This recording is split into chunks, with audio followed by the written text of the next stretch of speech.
está escrito: pelo que, deixando os rudimentos da doutrina de Cristo, prossigamos até a perfeição, não lançando de novo o fundamento do arrependimento de obras mortas. Repita: arrependimento de obras mortas. E de fé em Deus. Repita: fé em Deus. E da doutrina dos batismos. Repita: doutrina dos batismos. E da imposição das mãos. Repita: da ressurreição dos mortos. Repita: e do juízo eterno. Amém? Podem tomar os vossos assentos. Glória a Jesus. Repita comigo: juízo eterno. Já vimos arrependimento de obras mortas, fé em Deus, doutrina dos batismos, imposição das mãos, ressurreição dos mortos, e hoje veremos juízo eterno. Diácono Antônio, eu não vou afirmar absolutamente quem escreveu a carta aos Hebreus. Alguns atribuem, a maioria acredita o apóstolo Paulo, outros dizem que foi Apolo, outros dizem que foi Lucas, enfim. Mas uma coisa é certa: quando ele escreve isso aqui, eu fico constrangido, porque quando ele diz deixar, não quer dizer abandonar. A gente já viu isso aqui.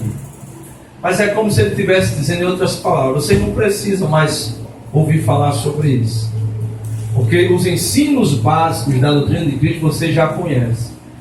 E quando a gente olha para esses ensinos básicos, ou rudimentos da doutrina de Cristo, a gente percebe que a gente, de certa forma, ainda está engatinhando, tá?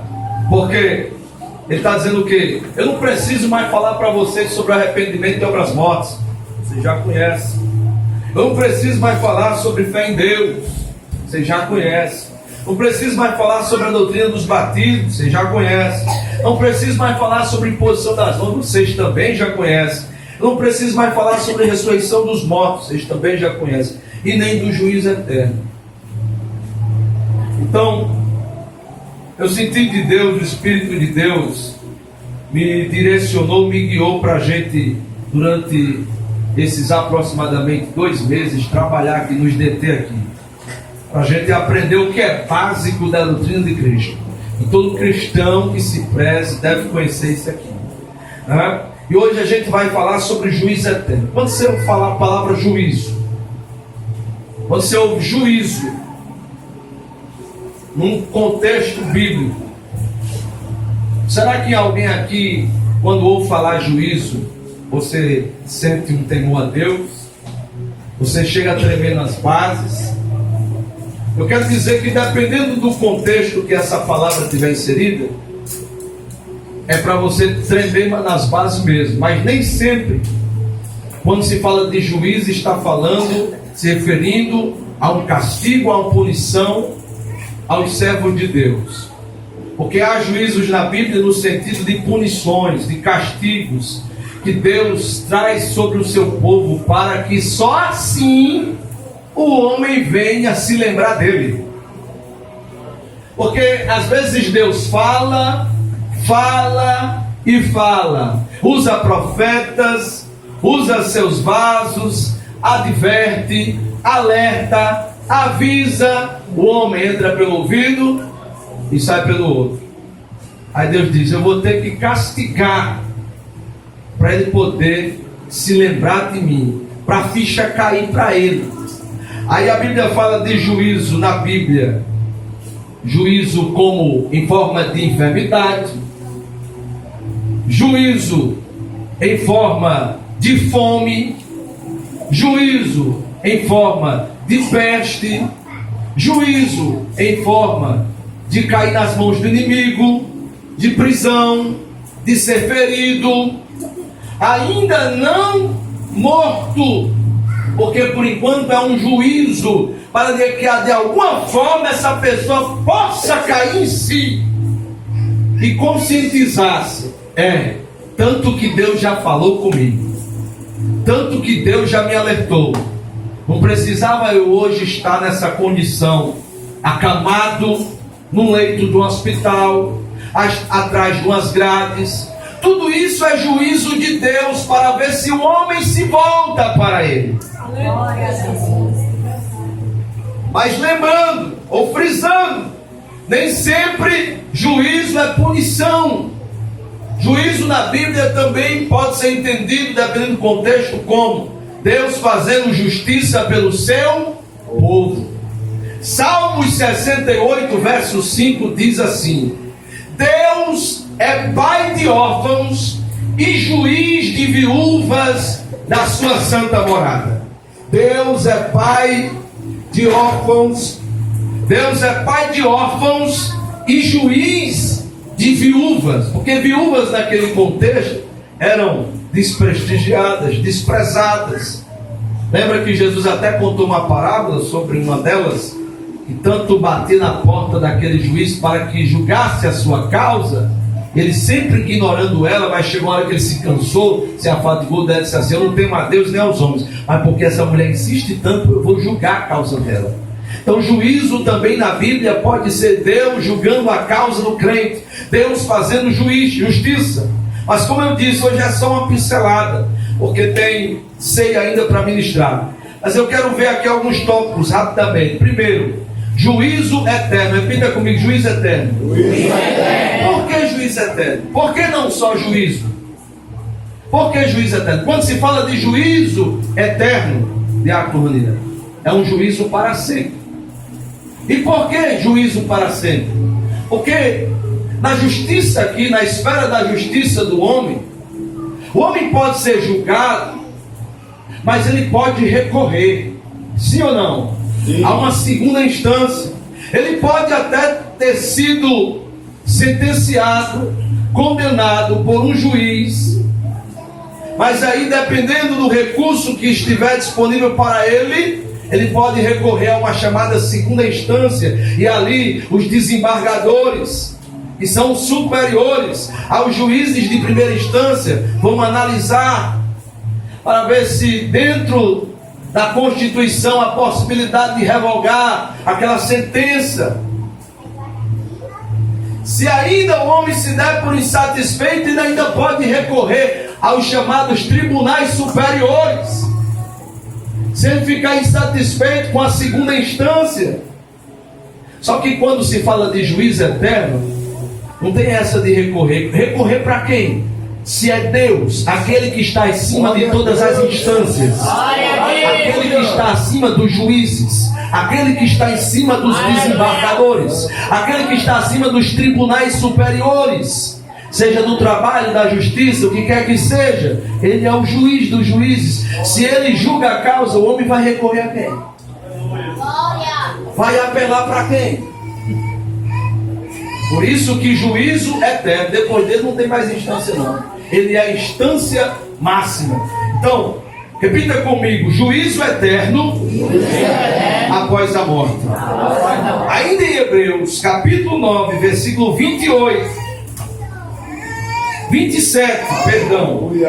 Eu já vou ler, você acompanha aí. Hebreus capítulo 9, versículo 27. Diz assim: é como aos homens está ordenado morrerem uma vez, vindo depois disso o juízo. Esse juízo aqui não é o juízo final. Esse juízo aqui é Deus já fazendo justiça, baseado na condição que o homem morreu. Se morreu salvo ou perdido, o juízo de Deus já entra em ação. Se morreu salvo, Deus faz justiça. O céu já está aberto para essa que morreu salvo. É juízo, recompensa de Deus. Se morreu sem salvação, se morreu perdido, onde entra o juízo de Deus? O homem vai para o Hades. E por vezes é confundido com o inferno. Que eu aprendi com outro pastor, e guardo até hoje, que o Hades é a antessala do inferno. Porque o inferno propriamente dito, ninguém chegou lá, que é o lago de fogo, ou Gehenna no grego, onde os primeiros que vão inaugurar serão o anticristo e o falso profeta. Então, como é que o Hades funciona? como uma prisão que alguém pode ser preso sem antes que seja julgado. É possível alguém ser preso antes de receber o julgamento? Sim. Sim ou não? Sim. Então o Hades funciona assim. É provisório. Só que diferente daqui da terra, que o homem pode ser solto, liberado através de uma audiência de custódia, enfim, quem está no Hades não pode sair mais. Porque já começou o juízo de Deus ali. Irmãos, Deus me revelou uma palavra, eu estou preparando aí. É dura, viu? Olha o tema: inferno. Todos sabem, poucos creem. Deus está cobrando. Deus usou vaso aqui que disse que ele começava a me usar diferente. Eu já comecei a perceber lá de Sumaré. Eu digo: Jesus, que palavra é essa? O Senhor tem que me ajudar. E Jesus disse: você vai ter que pregar. Pregue. Você vai pregar sobre o inferno. Tem que pregar sobre o inferno. Deus me revelou essa palavra: inferno. Todos sabem, poucos creem. Mas isso é para assustar vocês? Não. É para que ninguém vá para lá. Porque o inferno não foi criado para o homem. O inferno foi criado como lugar punitivo para o diabo e os anjos rebeldes, hoje demônios. Quando o homem rejeita Cristo, irmão, pelo amor de Deus, não deixe Jesus. Porque quando você deixa Jesus, sabe o que é que você está fazendo para Jesus? Por favor, fique de pé. Fique de pé. Aqui mesmo na carta aos Hebreus, nessa mesma carta, no capítulo 10, diz: o meu justo viverá da fé. Mas se ele, versículo 10, 38, você pode até conferir aí, ó. Mas o justo viverá da fé. Mas o justo viverá da fé. E se ele recuar, dar as costas para Jesus, voltar para o mundo, o Senhor não, fica com raiva de mim não. O que é que está escrito aí? A minha alma não tem prazer nele. Como você, obrigado, como você que é pai se sente depois de tanto fazer pelo seu filho, depois de acordar de madrugada para batalhar pelo pão de cada dia, para colocar o pão na mesa, como provedor do lar, e de repente seu filho vira as costas para você e não quer ouvir mais seus conselhos, não quer mais se sujeitar à sua autoridade? Como é que você se sente? Como você que é esposa, casado, e de repente o cônjuge de ingratidão e te deixa, te abandona, como é que você se sente? Naturalmente triste, decepcionado, frustrado, abatido. Como é que você quer que Deus se sinta quando, depois de tudo que Ele fez por mim e por você, depois de ter enviado seu filho para morrer por mim e por você naquela cruz, e agora Ele olha para mim e para você fazendo isso aqui, ó, dando as costas para Ele? É por isso que ele diz: a minha alma não tem prazer nele.